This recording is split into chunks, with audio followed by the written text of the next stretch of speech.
Cyclic cosmology does seem to fit with the current science, but isn't that because time has yet to be brought properly within its models?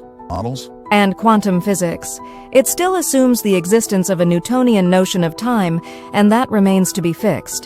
So eternalism becomes just an assumption baked into the theory, not something the theory explains or provides reasons for?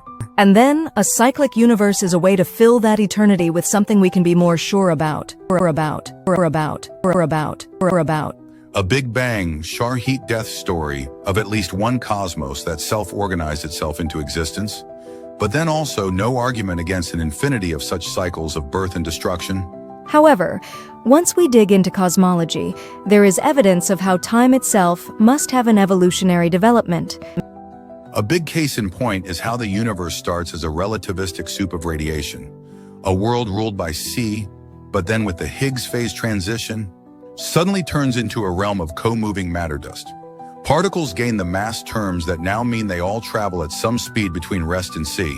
And so time is changed, in the qualitative sense that mass lags the global rate of thermalization and decoherence. The radiation fireball decouples to become the cosmic microwave background, racing away, doubling and halving, at its rapid rate with its one speed. And a matter dust is left behind as a swirling gravitational cloud of particles moving at a sub-C rate, and thus experiencing this new thing of now trailing along in the wake of the CMB.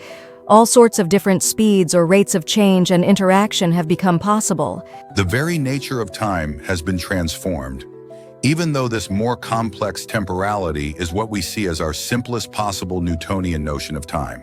So time is scaled by C under special relativity.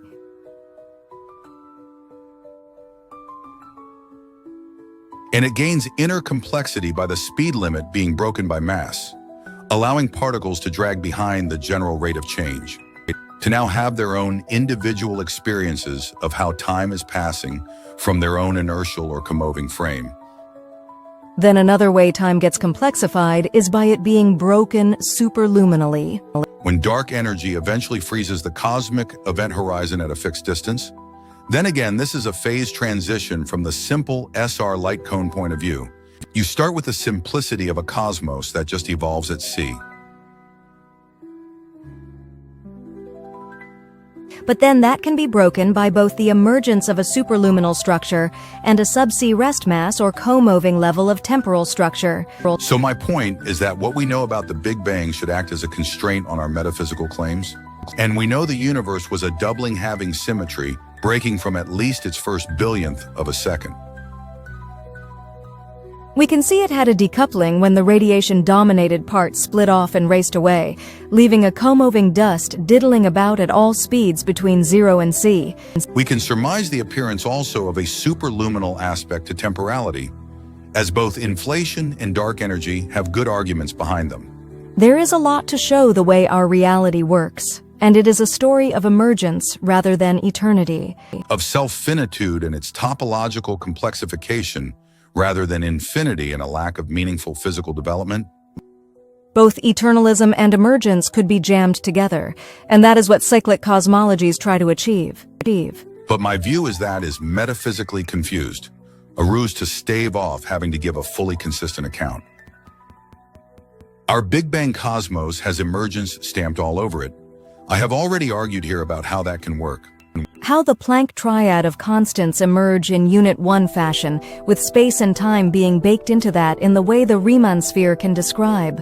The sphere that Hawking employed in arguing time emerges in the fashion that when you stand at the North Pole, there is no further north you can stand. If you move at all, you are now rotating back southwards in mirror fashion. Sure, some big names like Penrose and Bojewald are pushing cyclic cosmology. There is no reason not to have a go at other explanations. But also, the Big Bang tells its own story. We have clear evidence of the nature of temporality evolving.